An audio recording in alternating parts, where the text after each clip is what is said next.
ملت احمد کے ہم دردوں میں غم خواروں میں ہوں، بے وفاؤں میں نہیں ہوں، میں وفاداروں میں ہوں، بے وفاؤں میں نہیں ہوں، میں وفاداروں میں ہوں۔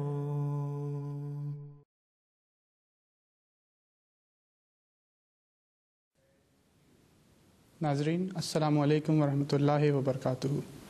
پروگرام تاریخی حقائق کے ساتھ حاضر ہیں۔ یہ ایم ٹی انٹرنیشنل لنڈن کے اسٹوڈیو سے پیش کیا جانے والا ایک نیا سلسلہ ہے۔ اس میں ہم تاریخی اعتبار سے دیکھیں گے کہ کس طرح جماعت احمدیہ سے تعلق رکھنے والے احمدیوں نے اسلام کی تعلیم کے عین مطابق بانی جماعت احمدیہ اور خلفائے کرام کی رہنمائی میں ملک اور قوم سے وفاداری کا ثبوت دیا۔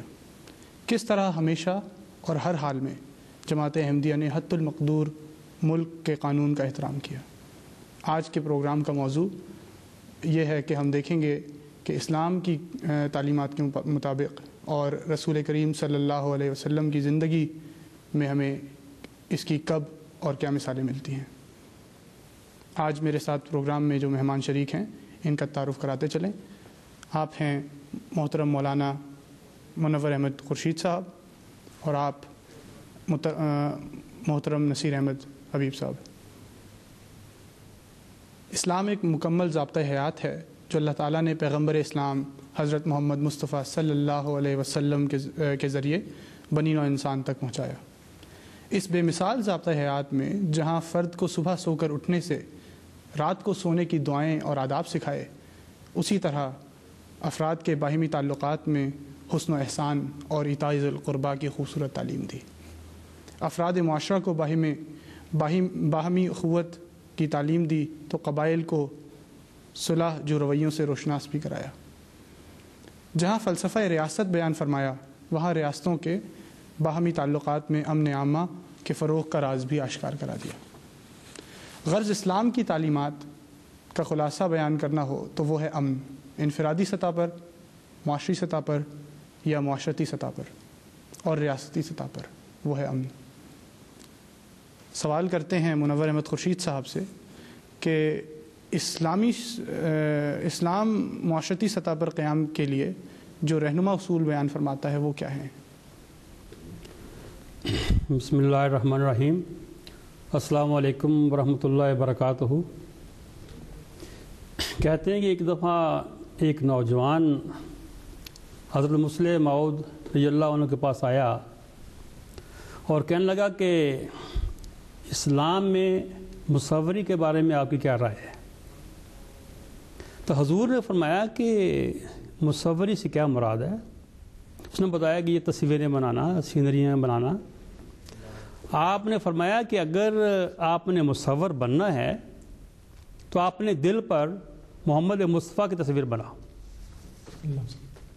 کہ آپ دیکھیں کہ حضور کا اٹھنا، بیٹھنا، چلنا، کھانا پینا، آپ کا کیا انداز تھا، کیا آداب تھے۔ تو بات یہ ہے کہ ہم تو وہ کچھ نصیب ہیں جن کو اللہ تعالیٰ نے ایک نمونہ دے دیا، جیسا کہ قرآن پاک میں آتا ہے لَقَدْ كَانَ لَكُمْ فِي رَسُولِ اللَّهِ أُسْوَةٌ حَسَنَةٌ، کہ اے لوگو آپ کے لیے محمد مصطفیٰ کا وجود ہے ایک بہت ہی کامل نمونہ اور ایک پاک اسوہ ہے۔ تو ہمیں دیکھنا چاہیے کہ آپ نے کون سے وہ اصول مرتب کیے ہیں، کون سے اصول بیان فرمائے ہیں، کیا تعلیم دی ہے جن پر چل کر آپ نے اور آپ کے ماننے والوں نے دنیا میں ایک انقلاب پیدا کیا اور ایک امن معاشرہ کی تشکیل کی۔ تو اس میں بے شمار باتیں ہیں، لیکن جو بیسک ہیں چاندے کو ان میں سے میں عرض کرتا ہوں۔ پہلی بات تو یہ ہے کہ آپ کو اپنے ملک اور قوم سے وفاداری کا رشتہ ہونا چاہیے۔ نبی کریم صلی اللہ علیہ وسلم نے فرمایا کہ حب الوطن من الایمان، کہ وطن سے محبت کرنا جو ہے یہ ایمان کا ایک حصہ ہے۔ دیکھیں جو محبت ہے نا، یہ اللہ کی دین ہے، یہ کسی بازار سے نہیں ملتی، یہ صفت رحمان کے تحت اللہ میاں عطا فرماتا ہے. تو اللہ میاں نے ہر انسان کے دل میں اس کے وطن کے لیے محبت پیدا کی ہوئی ہے. اور اگر کوئی انسان ایک وطن سے محبت نہیں کرتا تو اپنی ماں باپ کا بھی احترام نہیں کر سکتا.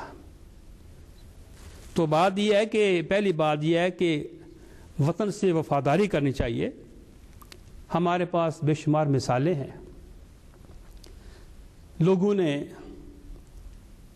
بے شمار قربانیاں کی وطن سے کے ساتھ وفا کرتے ہوئے. نبی کریم صلی اللہ علیہ وسلم جب مکہ میں تھے، آپ کو علم ہے کہ آپ کی بڑی مخالفت ہوئی. دشمنوں نے آپ کا جینا دو بھر کر دیا. بہت سے صحابہ کرام کو شہید کیا گیا. بعض کو وطن چھوڑنا پڑا. تو بالآخر اللہ تعالیٰ کی اذن کے مطابق آپ نے بھی فیصلہ کیا کہ آپ بھی مکہ سے ہجرت کر جائیں.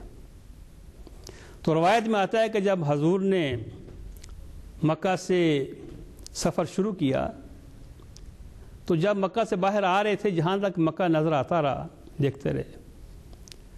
جہاں سے مکہ کا نظر غائب ہونا تھا، نظر سے اوجھل ہونا تھا، تو وہاں آپ کھڑے ہو گئے اور آپ کی آنکھوں میں آنسو آ گئے اور بڑی رکت سے فرمایا کہ اے مکہ. اس قدر محبت کے الفاظ بیان فرمایا آپ نے. اس محبت کا اظہار کیا کہ تاریخ میں وہ الفاظ رقم ہے. فرمایا کہ میں مجبور ہو کر آپ کو چھوڑ رہا ہوں، دل نہیں چاہتا کہ میں آپ کو چھوڑوں. تو بات یہ ہے کہ وطن سے محبت ایک بنیادی چیز ہے. اور اگر کسی میں محبت ہے وطن کے لیے، اپنی قوم کے لیے، وہ اس قوم کے لیے ایک بڑا کردار ادا کر سکتا ہے. اگر محبت نہیں ہے تو پھر آپ کام نہیں کر سکتے.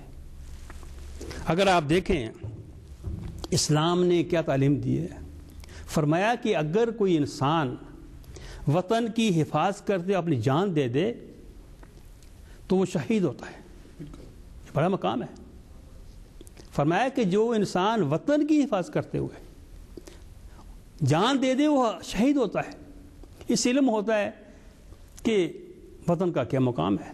بے شک پھر وہ وطن کوئی بھی ہو، اسلامی ہو غیر اسلامی ہو. جی بالکل. پھر فرمایا کہ اپنی سرحدوں کی حفاظت کرتے رہیں.